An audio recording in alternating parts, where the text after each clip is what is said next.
میرے رسول کریم سید عالم صلی اللہ علیہ وسلم نے فرمایا دو باتوں میں لوگ دھوکے میں ہیں، دھوکے میں ہیں، دھوکے میں ہیں، دھوکے میں۔ یا رسول اللہ کون سی؟ فرمایا جو صحت مند ہے وہ دھوکے میں ہے، وہ سمجھتا ہے میں کبھی بیمار ہی نہیں ہوں گا، مجھے روز اسی طرح نیند آئے گی جس طرح اب آتی ہے، میں روز اسی طرح اٹھوں گا جیسے اب اٹھتا ہوں، میں اتنا ہی لمبا چوڑا رہوں گا جس طرح آج ہوں، میرا حسن اسی طرح قائم رہے گا جیسے آج ہے۔ تو دھوکے میں ہے، دھوکے میں۔ بڑے بڑے آئے اور بڑے بڑے مٹی کا ڈھیر ہو گئے، فنا ہو گئے، کل من علیہ فان، فنا ہو گئے، کوئی پوچھنے والا نہ رہا۔ اور میرے رسول پاک نے فرمایا جو فارغ ہے، جن کو رب نے اپنی عبادت کے لیے فارغ کیا، اپنے دین کی نوکری کے لیے فارغ، وہ بھی دھوکے میں ہیں، وقت ضائع کر رہے ہیں، چوک اور چوراہے میں کھڑے ہیں۔ میرے بھائی جب اپنی حیثیت انسان بھولتا ہے، حیثیت بھولتا ہے، پھر وہ شکوہ کرتا ہے، جب اپنی اوقات بھولتا ہے پھر شکوہ کرتا ہے، جب وہ بھول جاتا ہے کہ میں کیا تھا پھر وہ شکوہ کرتا ہے۔ حضرت سیدنا امام اعمش رحمت اللہ علیہ بازار میں کھڑے تھے تو بادشاہ کا بیٹا گزرا، اکڑ کے گزرا، آپ نے بازو پکڑ کے کھینچا، فرمایا جا کے اپنی ماں سے پوچھ اور اپنے باپ سے پوچھ تیری اوقات کیا ہے، اکڑ کے چلتا ہے، جا پوچھ ان سے تیری حیثیت کیا ہے۔ حضرت جناب سیدنا امام اعمش نے ڈانٹا تو واپس آیا، آگے کہنے لگا ابا وہ امام کیا کہتا تھا کہ میری اوقات کیا ہے، کیا اوقات ہے میری؟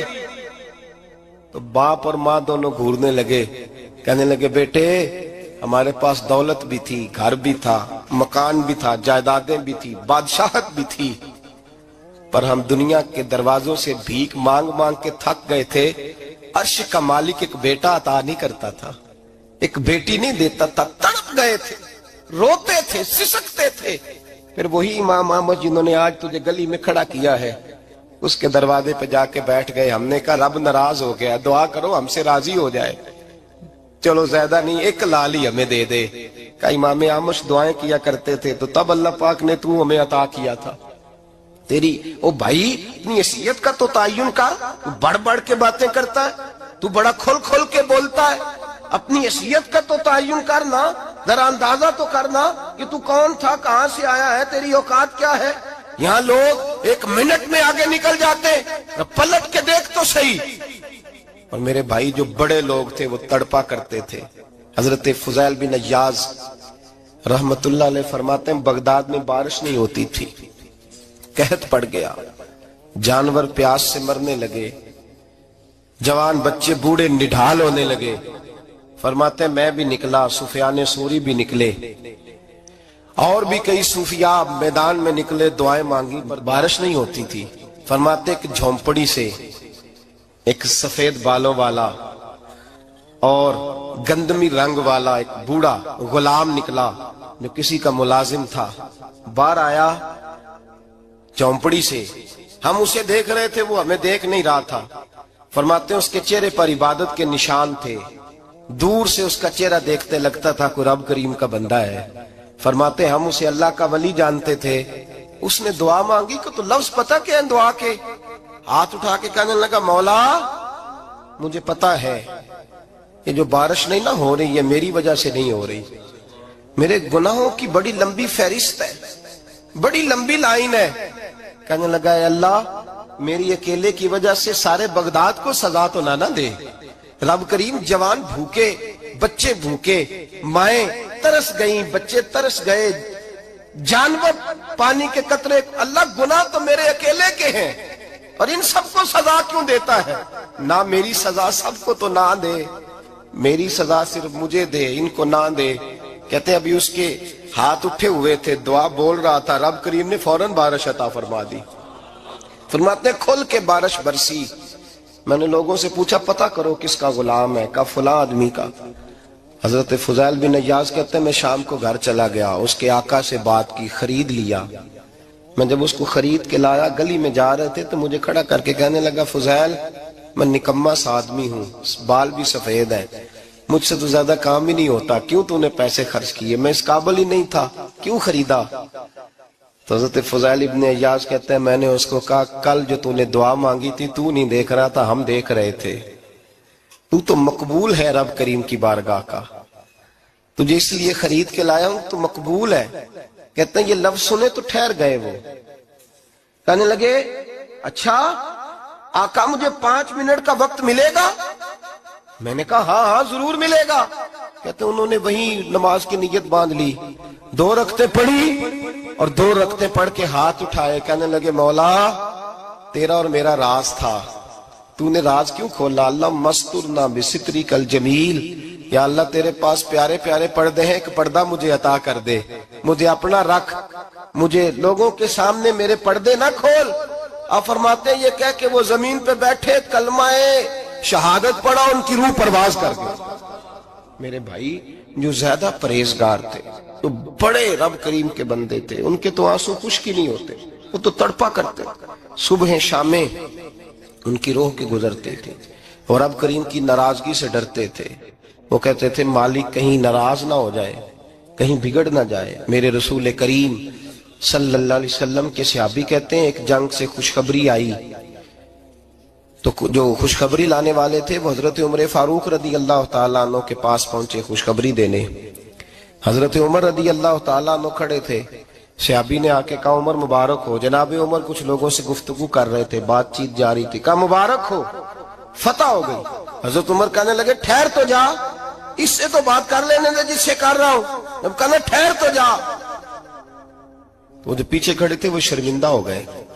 اتنی سی بات ہے نا، چودھری تو بندہ بنتا ہی تب ہے جب 5-10 کی ایک دن کے اندر بےزتی کر لے، پڑھا لکھا تو بنتا ہی تب ہے جو 10-15 کو جاہل کہہ لے، تو بڑا تو بنتا ہی تب ہے جو 5-6 کو نیچا دکھا لے۔ تو یہ ہماری ڈگریوں کا تو مزاج ہی بڑا مختلف ہے، ہم تو اعزاز والے ہوتے ہی تب ہیں جب کچھ چھوٹا ہوگا تو ہم بڑے ہوں گے نا۔ ہم تو چاہتے ہیں ہمیں کچھ چھوٹا ملے، کسی کو چھوٹا کر کے اس کے قد پہ سوار ہو کے بڑا ہونا چاہتے ہیں۔ اتنی سی بات تھی کہ ٹھہر جانا یار، پہلے اس کی تو سن لینے دے۔ وہ شرمندہ ہو گئے صاحب۔ جب وہ شرمندہ ہوئے تو سیدنا فاروق اعظم دوڑے گئے۔ صحابہ کہتے ہیں گارا تھا، کیچڑ تھا، اس گارے میں سر رکھا، سجدہ کرنے لگے، اٹھے، کہنے لگے مولا اپنے عمر سے ناراض نہ ہو جانا، یہ کل تک اونٹ چرایا کرتا تھا، آج تیری مخلوق کو شرمندہ کرنے لگ گیا ہے، یہ اپنی حیثیت ہی بھول گیا، اسے خبر ہی نہیں کہ یہ کیا تھا، یہ آج تیری مخلوق کو شرمندہ کرتا ہے۔ اللہ اپنے عمر سے ناراض نہ ہو جانا۔ وہ شخص کہتے ہیں پیچھے آ کے کھڑا رو رہا ہوں۔ میں نے کہا عمر کیا کر رہے ہو؟ فرمایا نہیں یار میں نے تجھے شرمندہ کیا ہے، یہ میں بھول گیا تھا کہ میں کیا ہوں۔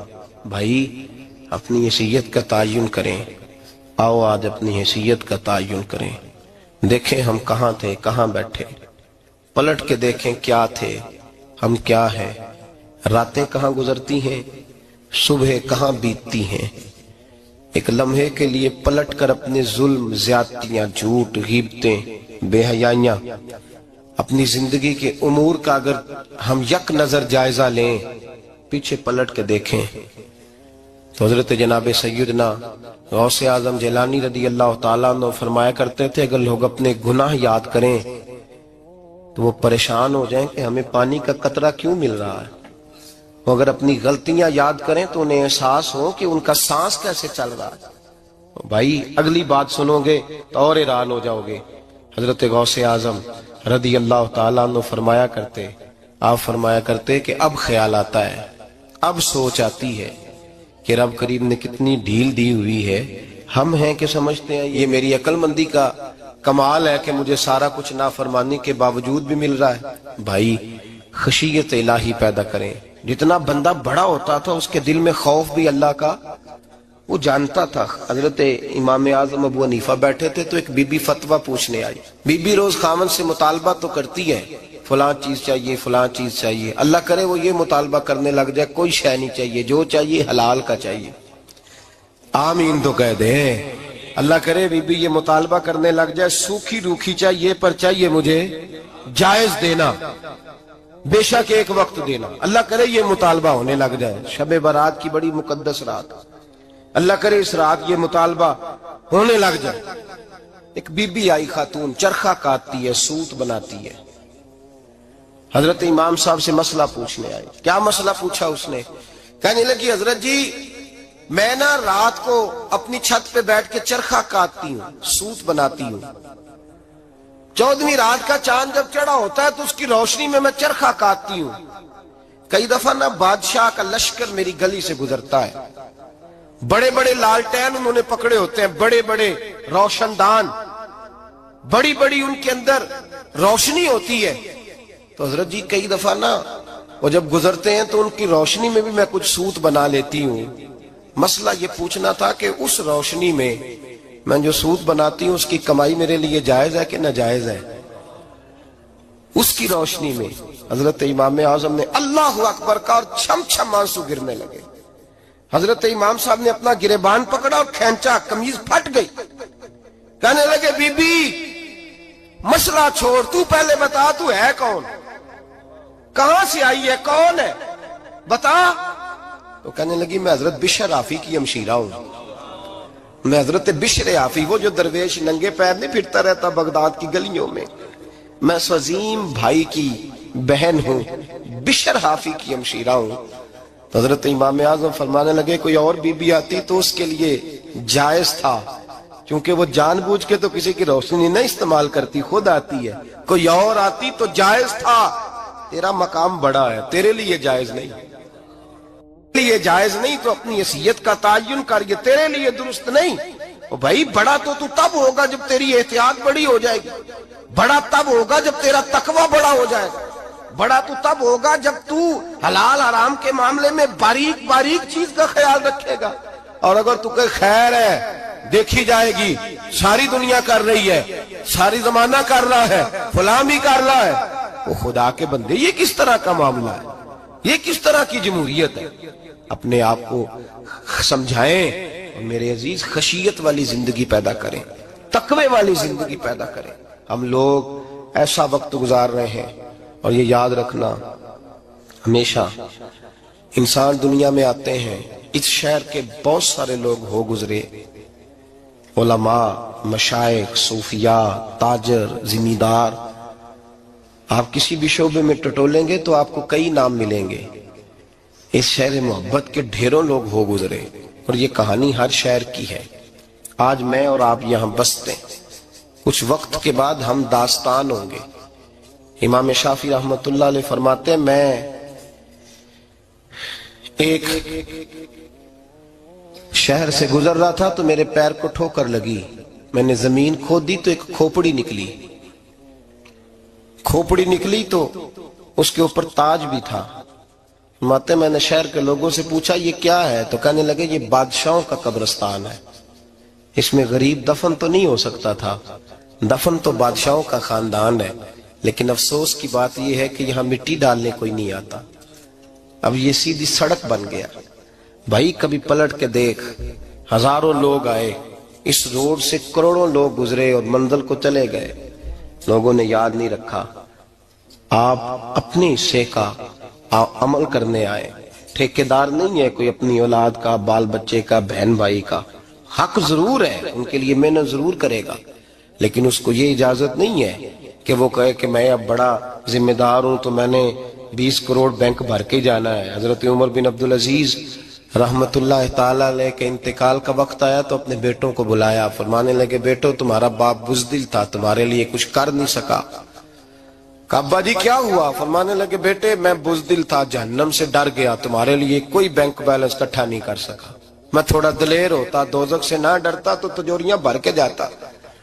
پرانے بادشاہ محل چھوڑ کے گئے ہیں، پر میرے پاس کچھ نہیں ہے، بادشاہ ہونے کے باوجود میں فقیر ہوں، خالی آ جا رہا ہوں. بزدل جو تھا.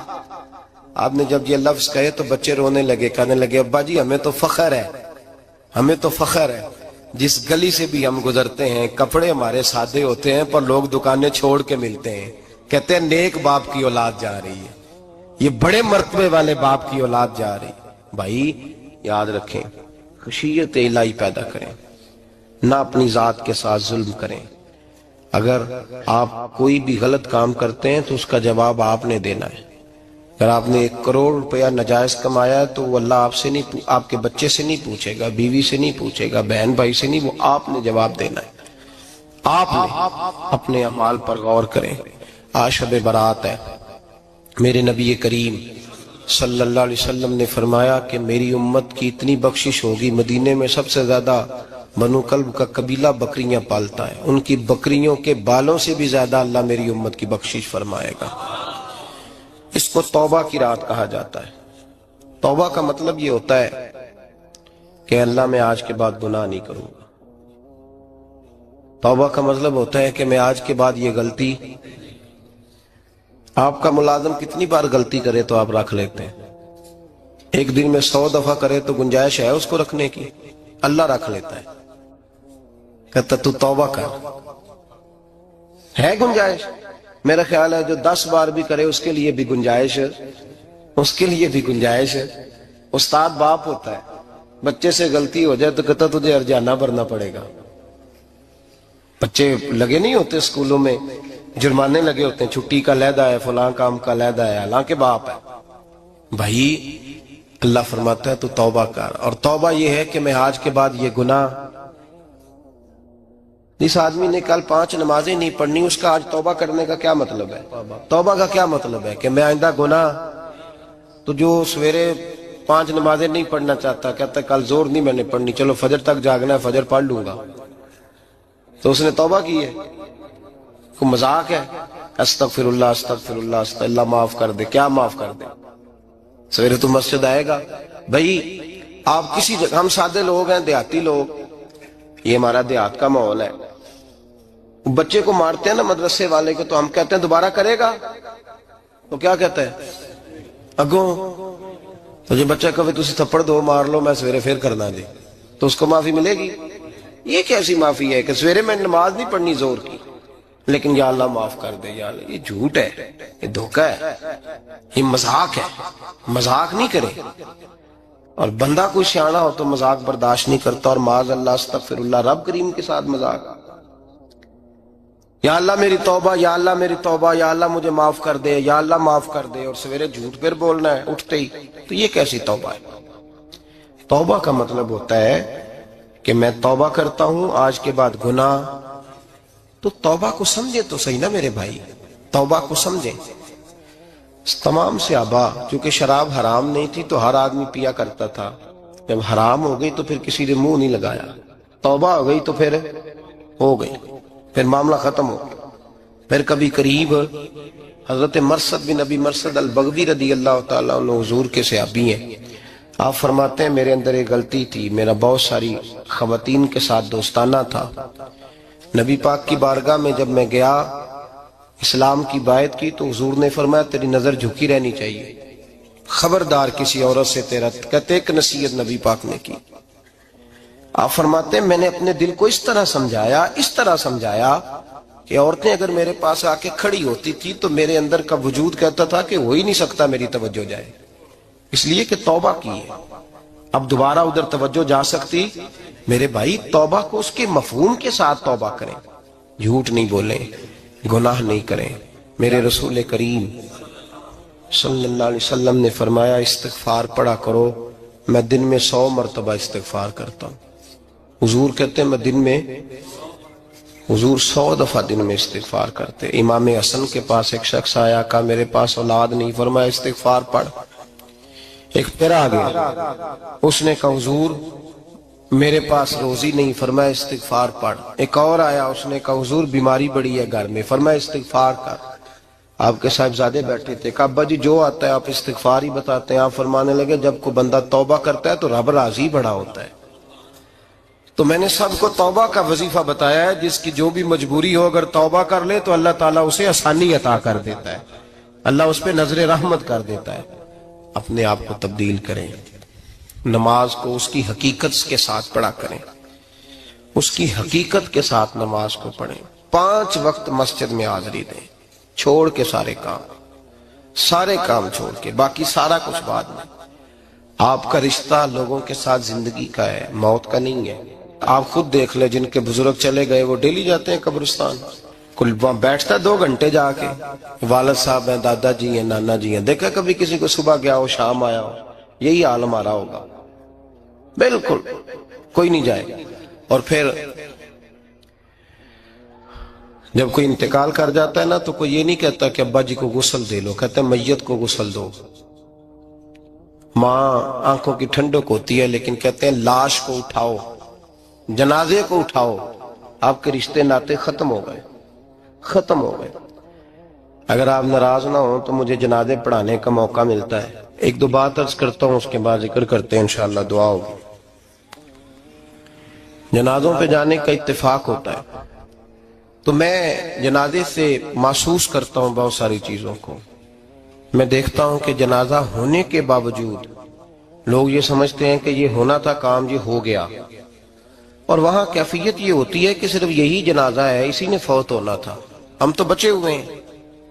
قرآن پاک سے محبت کرنا، قرآن پاک پڑھنے والوں سے پیار کرنا، قرآن کے مدارس کو آباد کرنا، یہ بڑا مشکل ہوتا جا رہا ہے. ہم ایک مدرسہ چلاتے ہیں، ہم محسوس کرتے ہیں کہ یہ بڑا کٹھن معاملہ ہے، بڑا کٹھن. ایک تو تنقید کی نظر بھی سب سے زیادہ اداروں کی طرف ہوتی ہے، اور سب سے کم تعاون بھی اداروں کے ساتھ ہوتا ہے. مجبوری کے ساتھ ادارے وقت گزارتے ہیں. اپنا رجحان مدارس کی جانب کریں اور دین سیکھنے کی طرف رجحان کریں. قرآن مجید صحیح پڑھنا سیکھیں، قرآن مجید صحیح سمجھنا سیکھیں. اور پھر میرے بھائی، جو آیات آپ کو ضروری ہیں، نماز جنازہ ہے، وضو ہے، غسل ہے، آپ کے روزمرہ کے معاملات ہیں، وہ کسی اچھی قاری سے، اہل سنت کے کسی شخص سے ان کی درستگی کرائیں، اپنے معاملات پہ غور کریں، یہ ان کوتاہیوں سے باہر آئیں، قرآن پاک سے محبت کریں اور دینداروں کے ساتھ جڑیں. ایک گزارش آپ سے اور کرنی ہے، اس کو بھی کھلے دل کے ساتھ سنیے گا، کھلے دل کے ساتھ. یہ شب برات کی رات ہے اور میں ذمہ داری کا مظاہرہ کرتے ہوئے بات کرنا ضروری سمجھتا ہوں. آپ کسی پیر صاحب سے ملیں، کسی آستانے پہ جائیں، یہ کچھ گزارشات ہیں، بات میری ختم ہو گئی، وہ کر کے میں دعا کرنے لگا ہوں. تو شریعت اسلامیہ کا ضرور پاس اور لحاظ کریں. یہ دیکھیں، جس صوفی کے پاس، درویش کے پاس، جس کو آپ پیر سمجھ رہے ہیں، اسے کوئی قرآن حدیث بھی آتا ہے، وہ کو سنت شریعت کا بھی پابند ہے. میری اپنی جماعت سے ہاتھ باندھ کے گزارش ہے، خدا را اب بس کر دیں. بڑی تباہی ہو گئی اور لمبی چوڑی ہو گئی، تھک گئے ہم کہہ کے. لوگ سمجھتے نہیں اس چیز کو. اعلیٰ حضرت فاضل بریلوی نے لکھا ہے، ادھر دیکھیں، اعلیٰ حضرت نے لکھا ہے کندھوں تک بال رکھنا جائز ہے، کندھوں تک، کندھوں سے نیچے رکھنا حرام ہے. کیسے اس شخص کو لوگ پیر مان لیتے ہیں جس نے داڑھی سنت سے چھوٹی رکھی بھی ہے، بال بڑے رکھے ہوئے ہیں. یہ ملنگ صاحب ہے. ان تماشوں سے باہر آ جائیں، اللہ تبارک و تعالیٰ کی بارگاہ کی طرف رجوع کریں. ہم دم کے قائل ہیں، درود کے قائل ہیں. میں سارا دن پتہ نہیں 20 تعویذ لکھ کے دیتا ہوں. ہمارے بزرگوں کا طریقہ ہے، یہ چیزیں جائز ہیں، ان کی شریعت میں اصل ہے، دلیل ہے، لیکن کل دین یہ نہیں ہے. اپنے آپ کو بچائیں اور علم کی طرف رجوع کریں، تقوی کی طرف رجوع کریں. ان ظالموں سے، بہروپیوں سے اپنے آپ کو بچائیں. اور میں ان لوگوں کو بھی دعوت فکر دیتا ہوں جو ہمیں روز آ کے کہتے ہیں یہ تمہارا پیر تو یہ تمہارا پیر. جب ہم خود کہہ رہے ہیں ہمارا نہیں، تو ہم کسی شرابی کبابی کو اٹھا کے کہہ دیں یہ تمہاری جماعت کا بندہ ہے تو تم رکھ لو گے؟ کہو ہم اگر کہہ دیں تمہاری جماعت یہ درس دیتی ہے تو تم مان لو گے؟ یہ کیا بات ہوئی؟ اگر کسی جماعت کا کوئی شخص غلط ہے، اور ہم درباروں والے نہیں، ہم تو مسجدوں والے لوگ ہیں. دربار تو ایک ضمنی چیز ہے، بن بھی جائے تو ٹھیک ہے، ورنہ تو میرے نبی پاک نے فرمایا ہر مومن کی قبر جنت کا باغ ہوتی ہے. تو اندر دربار ہی بنا ہوا ہے، جنت کھلی ہوئی ہے. اوپر بلڈنگ بننا اتنا ضروری کام؟ مہربانی فرمائیں، ایک تو اپنے آپ کو دین کی طرف راغب کریں. رمضان شریف آئے گا، اپنی اصلاح کی کوشش کریں. اور جب کسی دینی مجلس میں جائیں تو روح کی دنیا لے کر کے جائیں، کچھ سیکھنے کے ارادے سے جائیں، کچھ درس لینے کے ارادے سے جائیں. جمعے پڑھیں، دروس سنیں، تو کچھ لینے کے ارادے سے جائیں اور دین کی خدمت میں اپنے حصے ڈالنے کی کوشش کریں. اس سے صرف چندے کا معاملہ نہیں، اس سے مراد یہ ہے کہ اپنی اولاد کو، اپنے بچے کو، اپنے آپ کو دیندار بنائیں. یہ آپ کا دین میں حصہ ہوگا، یہ آپ کا دین کے ساتھ تعاون ہوگا. آخری بات میرے بھائی آپ حضرات سے یہ ہے، اس کو ضرور سمجھیں.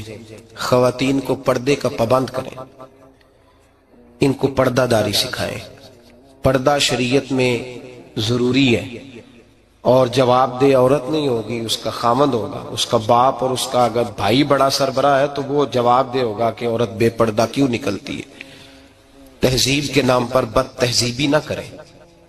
خبردار کوئی ایسا کام نہ کریں جسے اللہ رسول ناراض ہو.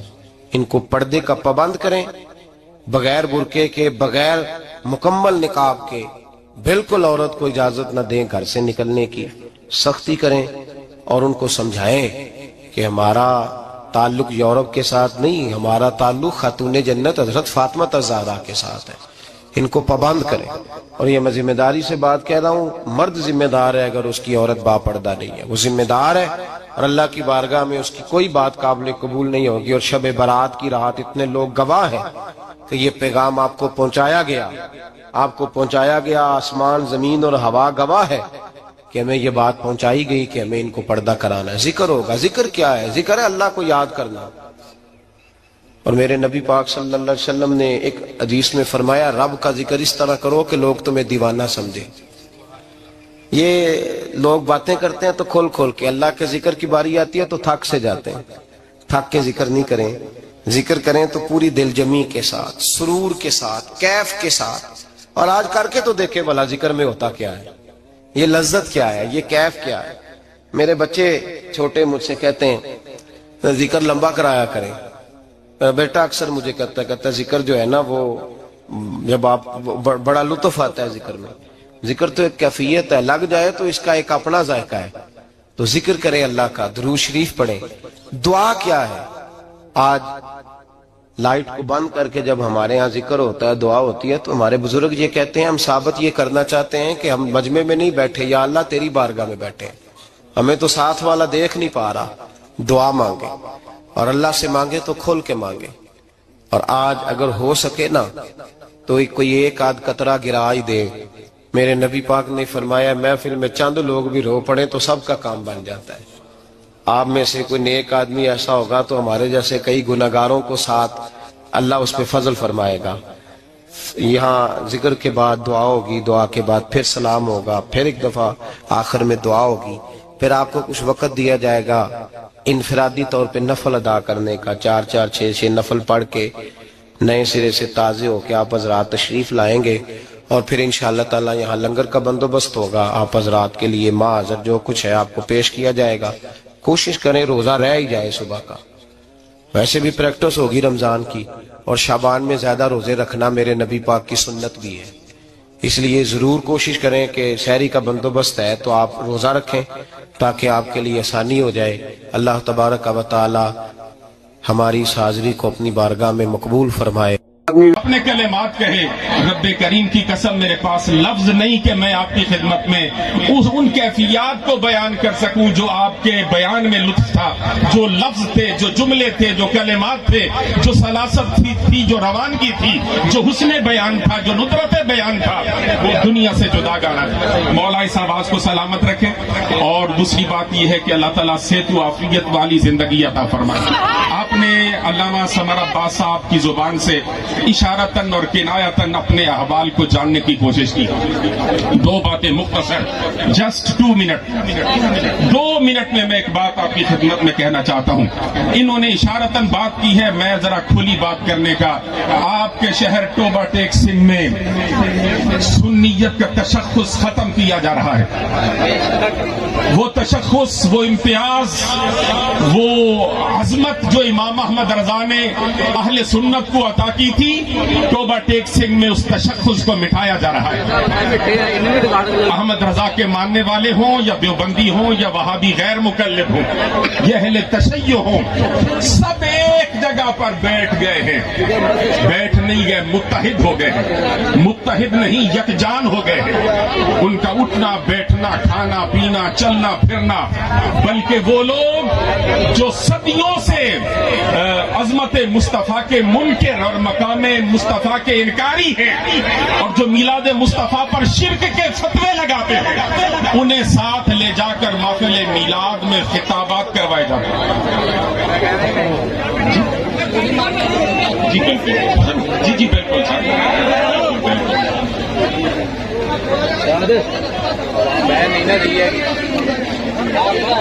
جی جی بیٹھو بیٹھو، تشریف رکھو، کر لینے ٹھیک سارا کچھ. آپ کا تشخص مٹایا جا رہا ہے ٹوبہ ٹیک سنگھ سرزمین پر. اور دوسری اہم ترین بات یہ ہے، یہ میں نے اشارتاً بات کی ہے، اور میرے دوستوں کو عصر کی نماز کا وقت یاد آ گیا. جی ہاں، عصر کی نماز کا وقت بھی ہو گیا ہے. جی سر، یہ روئے زمین پر سرکار امام علی مقام سید الشہداء کا چہلم 22 سفر تک ہو جاتا ہے، لیکن ٹوبہ ٹیک سنگھ میں 8 ربیع الاول شریف کو ہوتا ہے۔ سب سے پہلے اس زیادتی کے خلاف آپ کے اس خادم اور غلام نے آواز بلند کی تھی ضلع یمن کمیٹی کے اندر، پھر ڈویژنل امن کمیٹی کے اندر، اور پھر صوبائی اتحاد بین المسلمین کمیٹی کے اندر، کہ ٹوبہ ٹیک سنگھ میں چہلم امام علی مقام امام ہمیام اپنے دنوں میں منایا جائے۔ میں نے اس سال پھر سالوں کے بعد یہ آواز اٹھائی۔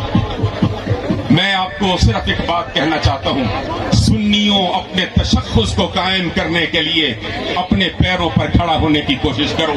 تمہارا تشخص مٹایا جا رہا ہے بلا تکلف، دور ظلمت کے نیر تابہ، ترجمان حقیقت، آفتاب علم و حکمت، عالمی مبلغ اسلام علامہ پیر محمد اجمل رضا قادری، فیض یافتہ دربار عالیہ بریلی شریف، خلیفہ مجاز آستانہ عالیہ بریلی شریف کی خدمت میں التجا کرتا ہوں کہ وہ اپنے مواعظ حسنہ سے سامعین کو محظوظ فرمائیں گے۔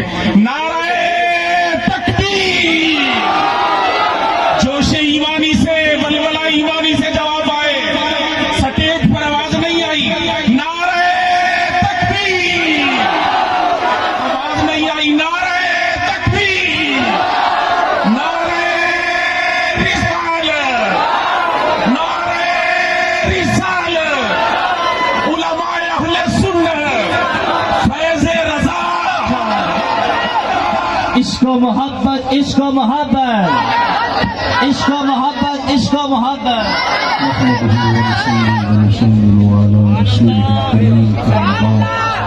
أعوذ بالله من الشيطان الرجيم بسم الله الرحمن الرحيم إن الذين قالوا ربنا الله ثم استقاموا فلا خوف عليهم ولا هم يحزنون صدق الله العظيم۔ درود شریف پڑھ لیجیے۔ الصلاة والسلام عليك يا رسول الله پیارے بھائی چھوڑ دیں موبائل سارے جیبوں میں رکھ چھوڑ دیں جی آپ درود شریف پڑھیں بآواز بلند الصلاۃ والسلام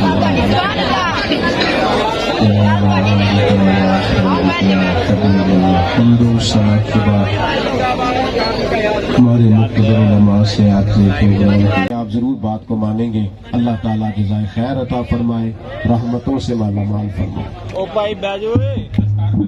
طلباء کی دستار بندی ہوگی، مدرسہ سے فارغ ہونے والے طلباء اور سیکورٹی کے یہ ہمارے دوست احباب جو ہیں